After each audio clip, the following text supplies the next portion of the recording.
언젠가 어느 인터넷에서 기독교를 비판하는 글을 읽은 적이 있습니다.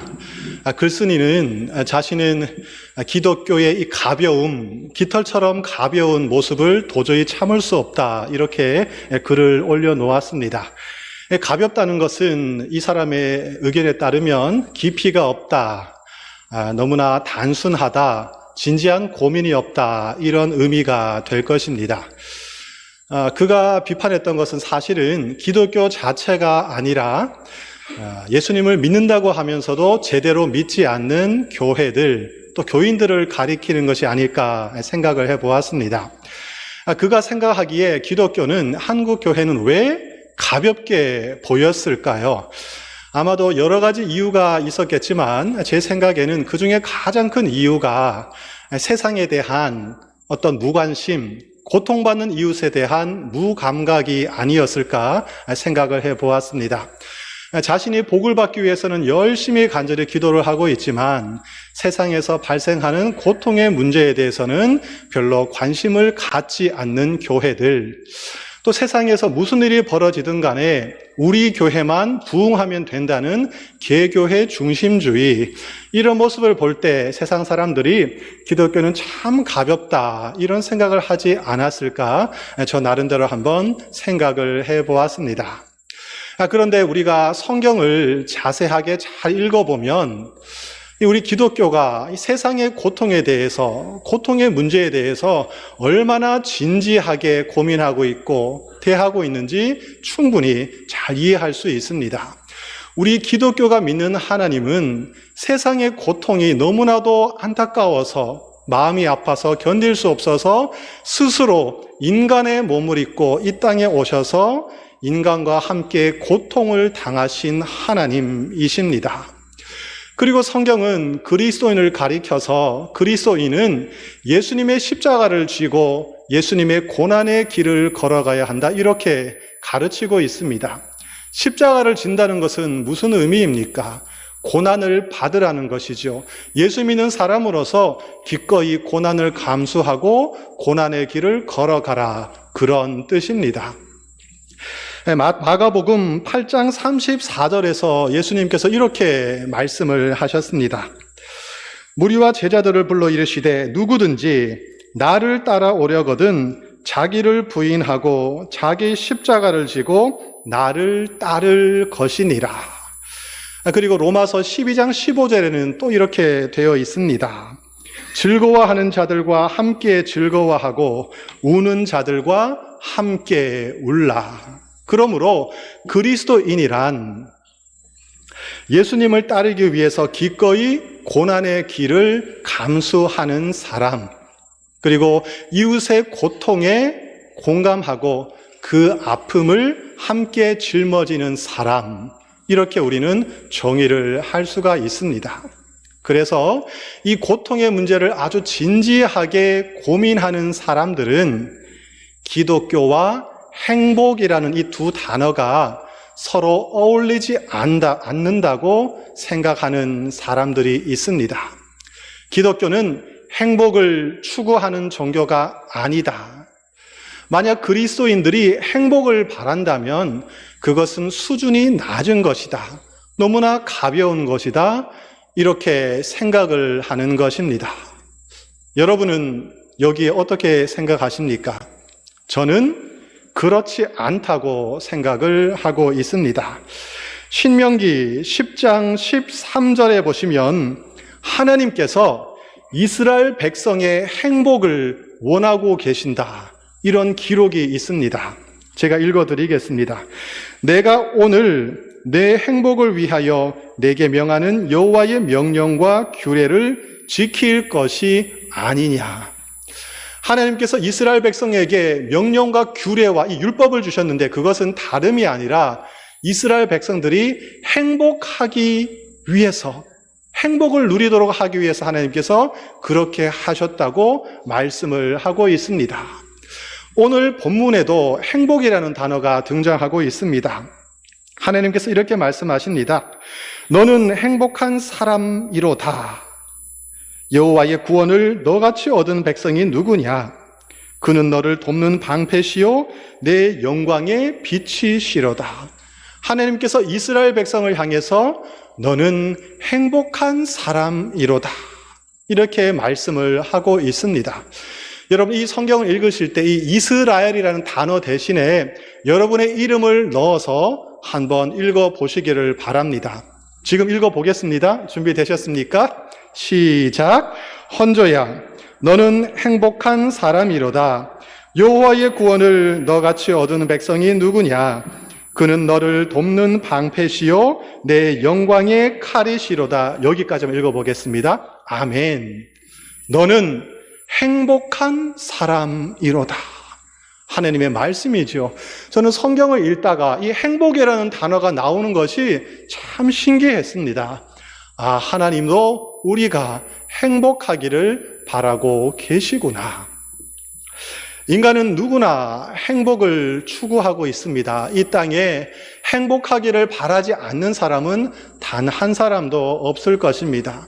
저도 행복을 바라고 있고, 저는 저희 가정의 행복을 바라고 있고, 제가 섬기는 우리 인천제일교회 성도님들이 모두가 행복한 삶을 살기를 바라고 있습니다.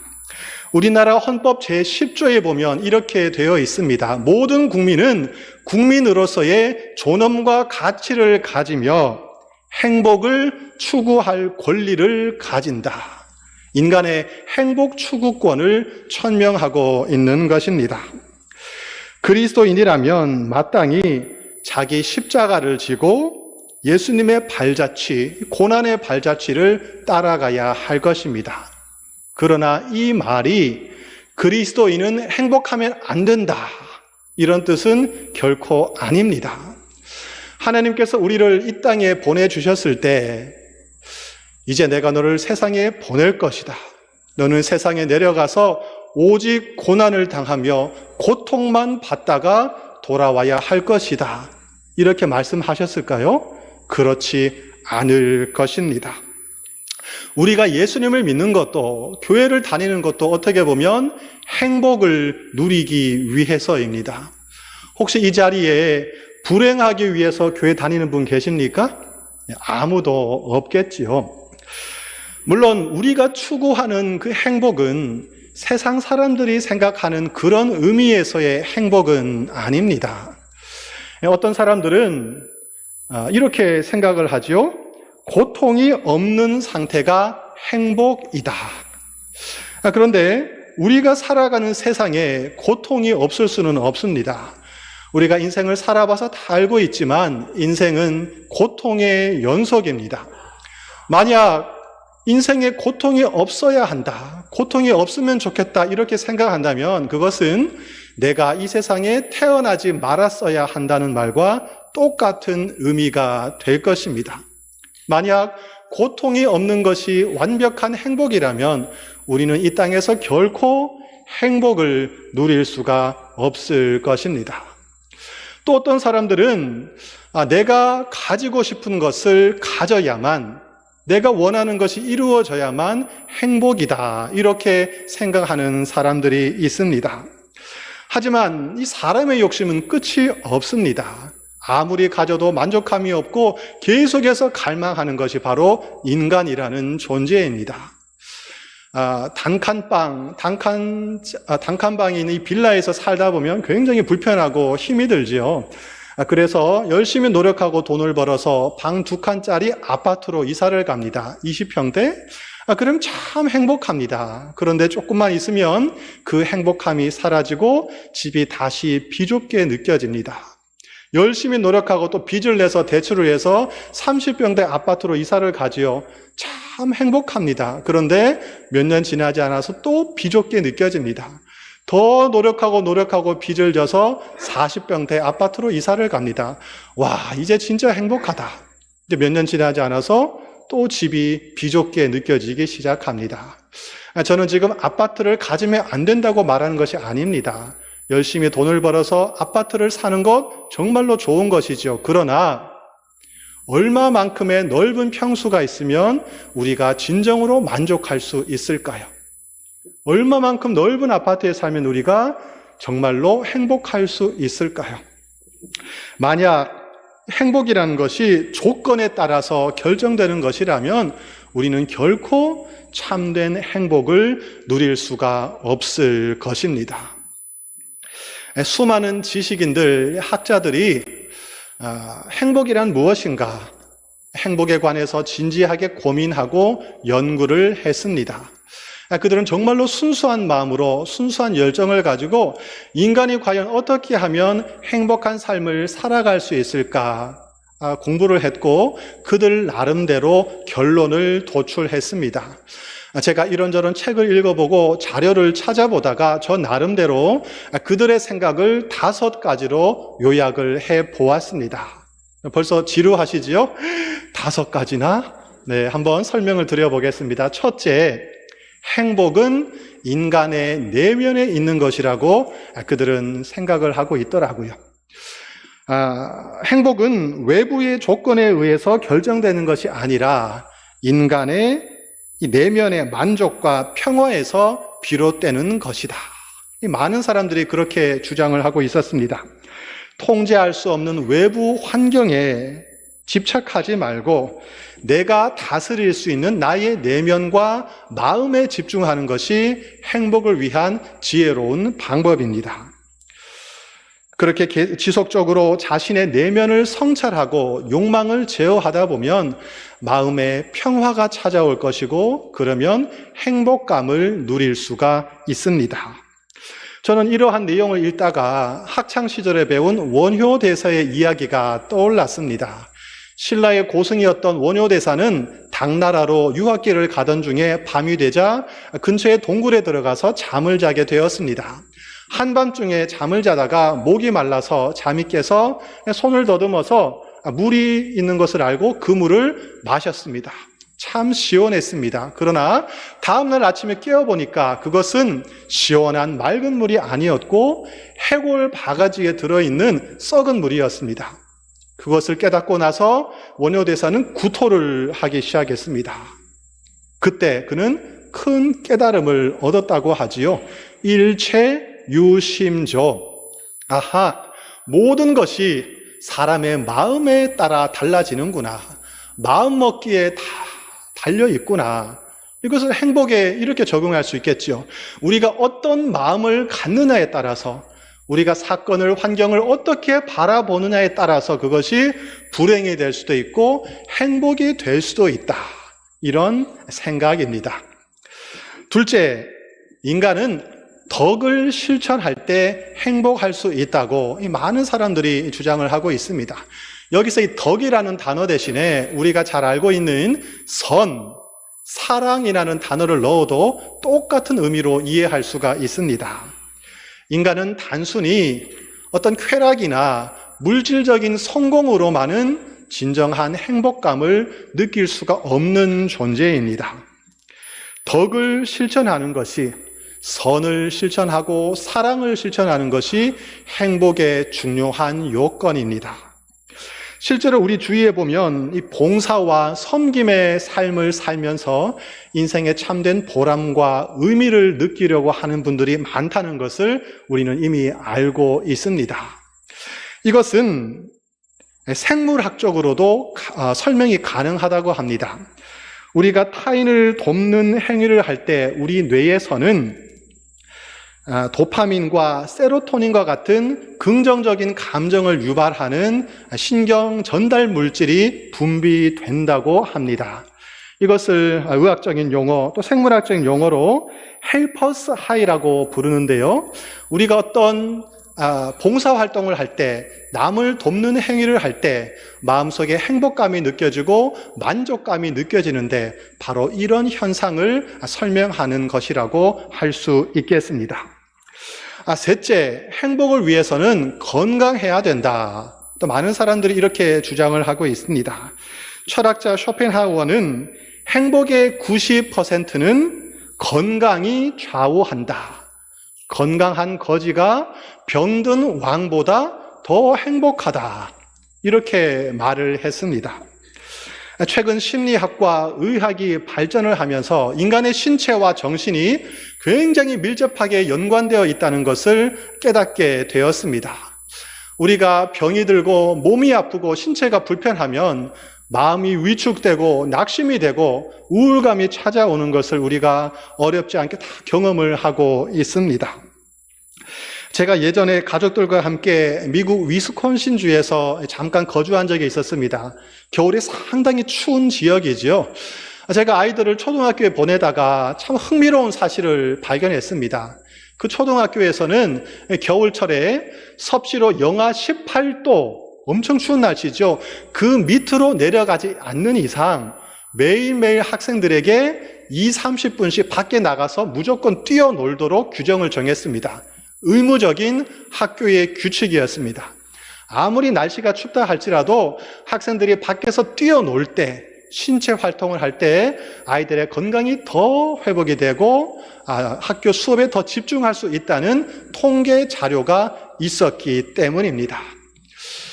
추운 날씨에 어르신들이 밖에 나가는 것은 위험한 일이겠지만 그러나 할 수 있는 만큼 부지런히 몸을 움직이고 운동을 해야 건강을 찾아야 행복할 수 있다는 것을 우리가 다시 한번 기억해야 하겠습니다. 넷째, 행복을 위해서는 좋은 인간관계를 가져야 한다. 이렇게 많은 학자들이 또 주장을 합니다. 하버드 대학에서 1938년부터 무려 85년 동안 지속적으로 연구를 진행했다고 합니다. 724명에 이르는 참가자들을 대상으로 인간의 행복의 조건이 무엇인지 그들이 연구를 했는데 여러분 그 연구 결과가 과연 무엇이었을까요? 즉 돈이나 명예나 사회적 지위는 장기적으로 볼 때 인간의 행복의 조건이 아니라는 결론을 그들은 내렸습니다. 이 연구진들은 좋은 인간관계가 행복의 가장 중요한 요건이라는 결론을 얻었다고 합니다. 특히 가족이나 친구나 또는 공동체 속에서 강한 유대감을 가지고 있는 사람일수록 더욱더 행복한 삶을 살고 있었고 더 오랫동안 사는 것을 보았다. 그들은 그렇게 결론을 내렸습니다. 저도 성도들을 이렇게 만나다 보면 은퇴 후에 사람들을 만나고 만날 사람들이 있는 분들 또 어떤 공동체에 속해서 열심히 활동을 하는 분들일수록 더욱더 활기차고 건강한 노후를 보내고 있다는 사실을 발견할 수가 있었습니다. 철학자 쇼펜하우어는 인간이 행복하기 위해서는 고독해야 한다. 고독을 즐길 줄 알아야 한다. 이렇게 말을 했습니다. 왜냐하면 이 피상적인 관계가 많아질수록 내면이 빈약해지고 에너지를 쓸데없이 낭비할 수가 있기 때문입니다. 한편으로는 그 말이 맞는 말이지만 인간이란 존재는 본질적으로 함께 있어야만 행복할 수 있는 존재입니다. 인간은 절대로 혼자서는 살아갈 수가 없습니다. 요즘 노인의 고독 문제가 아주 심각한 사회 문제로 대두가 되고 있습니다. 저도 TV를 보고 인터넷을 보면 참 이게 노년에 혼자 살아간다는 것이 얼마나 힘든 일인가 깨닫게 됩니다. 몸이 아프고 정말로 힘든데 외로운데 고독 가운데 아무도 찾아와 주는 사람이 없어서 그렇게 슬픔 가운데 눈물을 흘리며 인생을 마감하는 노인들이 우리나라에 참으로 많다고 합니다. 인간은 함께 있을 때 좋은 관계를 누려야만 행복할 수가 있습니다. 다섯째, 행복은 그냥 주어지는 것이 아니라 우리 스스로가 만들어가는 것이다. 이렇게 많은 학자들이 주장을 하고 있습니다. 수동적으로 기다리기만 해서는 결코 행복을 찾을 수가 없습니다. 내가 정말로 행복해져야 되겠다. 우리 가족이, 우리 교회가 행복해져야 되겠다는 결단을 하고 의지를 가지고 적극적으로 임해야만 우리는 행복한 삶을 살아갈 수가 있습니다. 일상의 작은 것에서도 의미를 찾고 기쁨을 발견하는 습관, 훈련을 만들어 가야 할 것입니다. 최근 소확행이라는 단어가 유행을 하고 있습니다. 이 말은 예전에 일본의 한 소설가가 쓴 책에서 비롯된 말인데요. 소소하지만 확실한 행복, 네, 이런 의미를 담고 있습니다. 작지만 소소하지만 우리 일상에서 발견할 수 있는 이 즐거운 일들이 수없이 많을 것입니다. 제가 한번 생각해 보았습니다. 요즘 이 빵을 굽는 분들이 많으시죠? 빵을 구운 다음에 그 갓 구운 빵을 냄새를 한번 맡아보십시오. 참 좋습니다. 아, 좋다. 또 좋아하는 음악을 틀어놓고 차 한 잔의 여유를 누리는 것. 정말 즐겁지요. 또 여러분 요즘 날씨가 추운데 집에 들어가서 전기장판 딱 틀어놓고 이불 속에 들어가면 온몸이 노곤노곤해지면서 전율이 흐릅니다. 와, 좋다. 이것도 행복이죠. 따스한 오후에, 맑은 오후에 천천히 여유롭게 공원을 한 바퀴 산책하는 것, 이것도 즐거움이 될 수 있을 것입니다. 여러분 나름대로 이 소확행, 소소하지만 작은 일상의 행복을 한번 찾아보시면 좋을 것 같습니다. 지금까지 저는 행복을 위한 이 5가지 지침, 학자들의 이 생각을 한번 정리해서 말씀을 드렸습니다. 이런 주장을 한 분들 중에는 크리스천들도 있었고 크리스천이 아닌 사람들도 있었습니다. 그럼 어쨌든 가만히 생각을 해보니까 참 일리 있는 가르침이다. 참 일리 있는 주장이다. 이런 생각이 들었습니다. 이 사람들의 이 가르침을 우리가 실제로 적용할 수 있다 그러면 지금보다 훨씬 더 행복한 삶을 살 수 있겠구나. 이런 생각을 해보았습니다. 그러면서 저에게 또 한 가지 생각이 더 찾아왔습니다. 우리가 그들만큼 열심히 연구하지는 않았지만 우리도 성경 말씀을 통해서 그들이 가르치는 그 주장을 이미 다 알고 있구나 하는 그런 생각을 제가 하게 되었습니다. 학자들처럼 논리적으로 정교한 이론을 제시하지는 못합니다. 그러나 지금까지 설교를 통해서 성경 공부를 통해서 함께 신앙생활을 하는 가운데 그들이 제시했던 그런 가르침들을 우리도 계속해서 들어왔고 이미 마음속에 다 기억을 하고 있다는 그런 생각을 했습니다. 왜냐하면 하나님께서도 이 세상의 학문들 속에 진리의 파편들을 심어 놓으셨기 때문입니다. 그래서 성경의 가르침들과 세상의 학자들의 가르침들이 일맥상통할 때가 많다는 것을 우리는 발견할 수가 있습니다.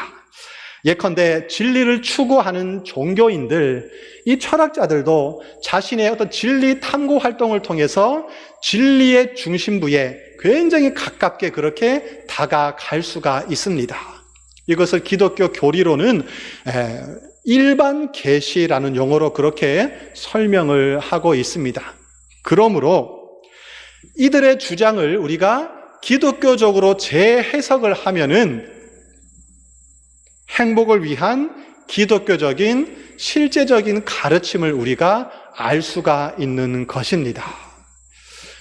이것이 오늘 제가 드리고 싶은 설교의 핵심적인 주제입니다. 여러분 제 말이 이해가 되시나요? 네. 학자들이 설명한 그 5가지 지침이 사실은 하나님께서 우리에게 가르쳐 주시는 진리의 말씀들과 크게 다르지 않는 것입니다. 우리가 기독교적으로 그것들을 재해석하면 그리스도인으로서 우리가 어떻게 행복하게 살 수 있는지 실제적인 가르침을 우리가 삼을 수가 있는 것입니다. 그래서 이제부터 제가 다시 한번 5가지로 요약을 해서 말씀을 드리겠습니다. 이제 시작이야? 여러분 또 놀라시죠? 네. 짧게 한번 말씀을 드리겠습니다. 첫째, 우리는 그리스도인으로서 조건과 환경에 휘둘리지 않는 내면의 평강을 누리는 연습을 해야 할 것입니다. 잠언 15장 13절 말씀은 이렇게 말씀합니다.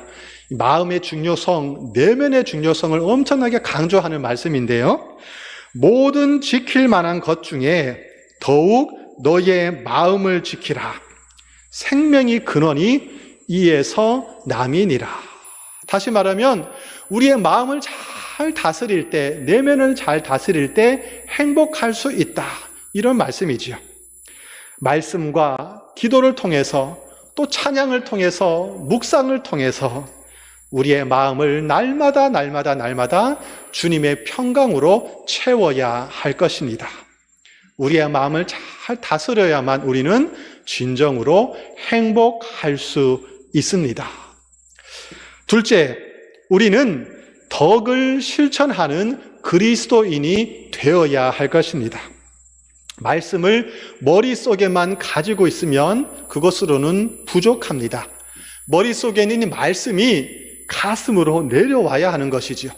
그리고 더 나아가서 이 말씀이 우리의 손과 발로 전달이 되어야 하는 것입니다. 우리의 손과 발로 덕을 실천하고 사랑을 실천하고 선을 실천할 때 우리는 마음속에 진정한 행복을 누릴 수가 있습니다. 사도행전 20장 35절에서 예수님이 이렇게 말씀을 하셨습니다. 주는 것이 받는 것보다 복되도다. 오늘 설교 주제와 연결시키면 주는 것이 받는 것보다 행복하다. 이렇게 이해할 수 있습니다. 이것은 실제로 해본 사람만이 느낄 수가 있는 말씀입니다. 섬기는 행복, 봉사하는 행복, 주는 행복을 여러분 모두가 누리실 수 있기를 축복합니다. 셋째, 우리 그리스도인들은 하나님께서 주신 이 소중한 몸을 건강하고 아름답게 가꾸도록 노력을 해야 할 것입니다. 우리 교회가 영혼의 중요성을 굉장히 강조하다 보니까 상대적으로 몸은 중요하지 않는 것처럼 착각할 때가 있습니다. 그렇지 않습니다. 우리 기독교는 영혼의 가치를 굉장히 강조하지만 그에 못지않게 이 몸을 긍정하는 종교입니다. 어떻게 알 수 있습니까? 예수님께서는 몸을 입고 이 땅에 내려오셨습니다. 이 땅에 내려오셔서 몸이 아픈 사람들, 육신의 질병을 가진 사람들을 치료해 주셨습니다. 우리가 매주마다 사도신경으로 신앙 고백을 하고 있는데 거기에 보면은 우리가 믿는 부활은 영혼의 부활이 아니고 몸의 부활이라고 우리가 그렇게 믿고 있습니다. 여러분 지금 예배할 때 어떻게 예배하고 있습니까? 마음으로 예배하고 있지만 실제로 몸으로 예배하고 있습니다. 우리가 마음으로만 예배한다면 굳이 교회에 나올 필요가 없겠죠. 네, 몸방 갑니다. 이렇게 하면 되겠죠? 우리는 몸으로 찬양을 하고 있습니다. 몸으로 사랑을 실천하고 몸으로 봉사하고 몸으로 서로 교제를 하고 있습니다. 몸은 내 것이 아니라 하나님이 허락해 주신 하나님의 선물입니다. 하나님의 소유입니다. 그러므로 우리는 몸을 건강하게, 소중하게, 깨끗하게 잘 관리할 수 있어야 할 것입니다. 물론 인생을 살다 보면 더 큰 일을 위해서, 더 큰 사명을 감당하기 위해서 우리의 건강을 희생해야 될 때도 있을 것입니다. 엄마, 아빠들 지금까지 그렇게 살아오셨지 않습니까? 또 이 건강이란 것이 내가 원한다고 건강하게 살 수만은 없는 것이라는 사실도 우리는 또 알고 있습니다. 내 마음대로 되는 것이 아니지요. 그럼에도 불구하고 내가 할 수 있는 만큼 부지런히 몸을 움직이고 운동하면서 주님께서 주신 소중한 몸을 아름답게 건강하게 가꾸어야 할 것입니다. 자꾸 이렇게 누워있지만 마시고 소파에 앉아있지만 마시고 할 수 있는 대로 부지런히 움직이셔서 건강을 유지하시고 더욱더 행복한 삶을 살아갈 수 있기를 축복합니다. 넷째, 그리스도인들만큼 좋은 관계를 유지하는 사람들은 세상에 많지 않다. 저는 이런 생각을 해보았습니다. 때로는 불편하기도 하고 다투기도 하고 마음에 들지 않는 모습을 볼 때도 있지만 이렇게 서로에게 힘이 되고 위로가 되고 격려가 되는 이 관계를 세상 어디에 가서 여러분 만날 수가 있겠습니까?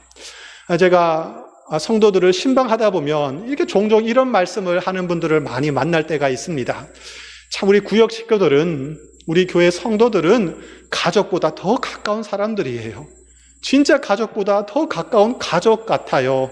이런 말을 들을 때가 있습니다. 우리는 한평생 함께 예배하고 교제하고 동고동락을 하다가 함께 천국에 들어가게 될 것입니다.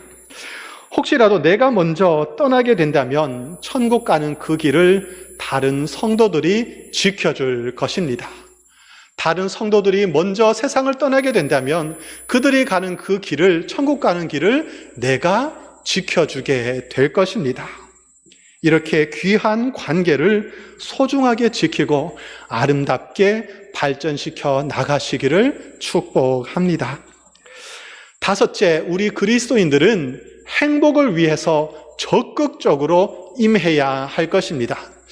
사실 신앙이란 것, 믿음이란 것은 이 수동적인 측면을 가지고 있습니다. 믿음은 하나님께서 주시는 것이죠. 우리에게 주어지는 것입니다. 또 어떻게 보면 신앙이란 것은, 믿음이란 것은 내가 걸어가는 것이 아니라 하나님의 손에 이끌려서 걸어가는 것이라고 우리는 생각을 할 수가 있습니다. 그런데 또 한편으로는 이 믿음이란 것은 굉장히 적극적인 차원을 가지고 있습니다. 하나님께서 데살로니가전서 5장 16절 17절에 뭐라고 말씀하셨습니까? 항상 기뻐하라, 범사에 감사하라 명령을 하셨습니다. 가만히 있으면 기뻐할 수 없습니다. 감사할 수 없습니다. 우리가 의지를 가지고 적극적으로 임해야만 기뻐할 수 있고 감사할 수 있는 것이지요. 또 예수님께서 이렇게 말씀하셨습니다. 구하라, 찾으라, 문을 두드리라. 무슨 말씀인가요? 적극적으로 임해라, 적극적으로 행동해라. 이런 말씀으로 우리가 받을 수가 있습니다. 우리 그리스도인들은 부정적인 생각을 계속해서 떨쳐내야 할 것입니다. 부지런히 적극적으로 감사한 이유들을 찾고 행복한 이유를 찾으시기를 바랍니다. 그러면 행복을 찾게 될 것입니다. 행복을 발견하게 될 것입니다. 자, 그런데 여러분, 우리 그리스도인에게는 이런 5가지 이유 외에 또 다른 행복의 이유가 있습니다. 궁극적인 행복의 이유입니다. 오늘 이 본문 말씀에 하나님께서 우리를 향하여 이렇게 말씀하고 있지요. 너는 행복한 사람이로다. 너같이 구원을 받은 사람이 세상에 어디 있느냐? 이렇게 말씀을 하고 있습니다. 우리는 이미 행복한 사람입니다. 구원을 얻었습니다. 하나님의 자녀가 되었습니다. 제가 지지난주 그리고 지난주에 계속해서 반복해서 설명을 드리고 있습니다. 우리가 이 사실을 정말로 제대로 깨달을 때 우리는 세상의 어떤 조건이나 환경에 휘둘리지 않는, 흔들리지 않는 참된 행복, 진정한 행복을 누릴 수가 있습니다. 하나님이 우리와 함께 하신다는 그 사실, 언제 어디서나 우리가 하나님 안에 거하고 있다는 이 사실보다 더 행복한 이유는 없을 것입니다. 여러분, 이 세상에서 우리가 당할 수 있는 슬픔 중에 가장 슬픈 것은 바로 죽음입니다. 사랑하는 사람과 이별하는 그 슬픔은 그 무슨 말로도 설명할 수 없겠지요. 너무나도 슬픈 것입니다. 그럼에도 불구하고 우리에게는 죽음을 넘어서는 소망이 주어져 있습니다. 우리는 죽음 이후에 하나님의 사랑 안에서 영원토록 거하게 될 것입니다. 우리는 사나 죽으나 하나님의 소유입니다. 이것이 진정으로 행복한 이유입니다. 우리가 행복해지기 위해서 다른 무언가를 더 많이 하려고 하기 이전에 이미 우리에게 주어져 있는 그 행복, 우리가 이미 소유하고 있는 행복을 다시 찾고 깨닫고 발견하는 것이 중요하다고 생각합니다. 오늘 본문은 너는 이미 행복한 사람이다. 너보다 세상에서 행복한 사람은 없다. 네가 제일 행복한 사람이다. 이렇게 말씀을 하고 있는 것이죠. 하나님께서 여러분에게 주신 그 행복을 진정으로 발견하고 누릴 수 있기를 축복합니다. 다른 사람과 사실은 비교할 것이 없습니다. 굳이 비교할 필요가 없습니다. 나는 주님께서 나에게 주신 그 길을 걸어가면 되는 것이죠. 열심히 성실하게 믿음으로 행복하게 그 길을 걸어가면 그것으로 충분합니다. 그것으로 행복합니다. 우리는 이렇게 생각할 때가 있습니다. 내가 지금 고통의 시간을 걸어가고 있는데 이 고통의 시간을 견디고 다 지나고 나면 인생의 또 다른 순간에 행복이 찾아오겠구나. 근데 저는 짧은 인생을 살아봤는데 그런 것이 아니더라고요. 인생은 그런 것이 아니다. 고통이 다 지나가면 이제부터 고통 끝, 행복 시작. 그것이 아닙니다. 우리 인생에는 고통과 행복이 언제나 동시에 찾아옵니다. 공존하고 있습니다. 그러므로 우리가 어떤 마음을 가지고 바라보느냐, 인생을 어떻게 바라보느냐, 어떤 면을 더 강조하느냐에 따라서 불행이 될 수도 있고 행복이 될 수도 있는 것입니다. 창세기 12장에 보시면 하나님께서 아브라함을 부르는 장면이 있습니다.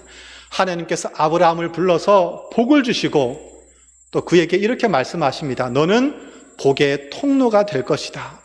개역 개정판에는 너는 복이 될 것이다. 이렇게 말씀하셨습니다.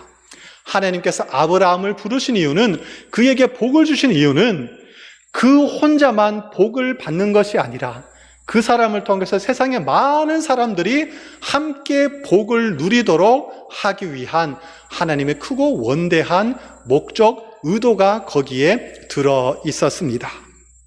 하나님께서는 여러분을 통해서 다른 사람들이 행복하기를 원하고 계십니다. 여러분이 행복해야만 여러분의 가족이 행복할 수 있겠지요. 엄마, 아빠가 행복해야 자녀들이 행복할 수 있습니다. 담임 목사가 행복해야 우리 인천제일교회 성도들이 행복할 수 있습니다. 우리 목회자들이 행복해야 성도님들이 행복할 수 있습니다. 제가 인천제일교회 오기 전에 어떤 성도님을 만나서 이야기를 하는데 그분이 이런 말씀을 하셨습니다. 목사님이 이 교회에 오셔서 그 교회에 가셔서 정말 행복하셨으면 좋겠습니다. 그 말이 정말로 제게 위로가 되고 정말 맞구나 그런 생각을 했습니다. 제가 우울하고 제가 슬프면 여러분들이 행복할 수 있을까요? 설교할 때마다 우울하고 다 얼굴에 드러나겠죠. 여러분이 행복해야 여러분 주위에 있는 사람들이 행복할 수 있습니다. 여러분은 행복해야 하는 의무를, 책임을, 사명을 부여받았습니다.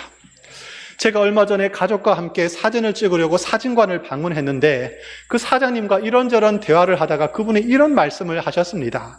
참 이게 감동이 되고 일리가 있다는 생각이 들었는데요. 그분이 이렇게 말씀을 하시더라고요. 이 사진관을 운영하다 보니까 힘들 때도 많지만 참 좋을 때도 많습니다. 왜냐하면 사진을 찍으러 오는 사람들은 대부분 행복할 때 사진을 찍기 위해서 오기 때문인 것이죠. 연인들과 친구들과 가족들과 행복한 그 순간을 남기기 위해서 사진관에 찾아오는데 그 행복한 모습을 바라볼 때 자기도 덩달아서 행복해지는 느낌을 받는다는 것입니다. 그래서 삶에 긍정적인 밝은 에너지를 자기도 부여받으니까 참 좋습니다. 이런 고백을 저에게 했습니다. 여러분, 우리 교회도 행복한 교회가 되었으면 좋겠습니다. 우리 교회 성도님들 한 분 한 분이 정말로 행복한 그리스도인이 되었으면 좋겠습니다. 우리가 이왕 신앙생활 하는데, 이왕 교회 나오는데 좀 행복하게, 행복한 마음으로 신앙생활하고 교회 다니면 얼마나 좋겠습니까?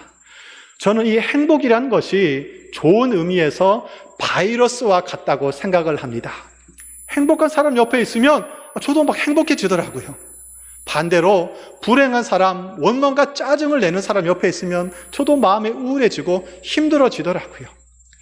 여러분, 원망과 짜증을 내보시니까 좀 인생이 좀 나아지시던가요? 네. 원망하고 짜증하고 막 불평을 하고 불행하니까 인생이 막 편해지시던가요? 아닙니다. 더 부정적으로 변해지죠. 그러나 반대로 계속해서 행복하다는 마음을 갖고 행복을 선포하고 감사의 말을 하면 내 마음도 행복해지고 가족도 행복해지고 교회도 행복해진다는 것을 우리는 어렵지 않게 경험을 할 수 있습니다. 오늘 본문 말씀을 우리에게 주시는 하나님의 음성으로 다시 한번 받으시기를 부탁드립니다. 이 말씀을 전하면서 오늘 설교를 맺도록 하겠습니다. 너무 걱정하지 말아라. 너무 염려하지 말아라.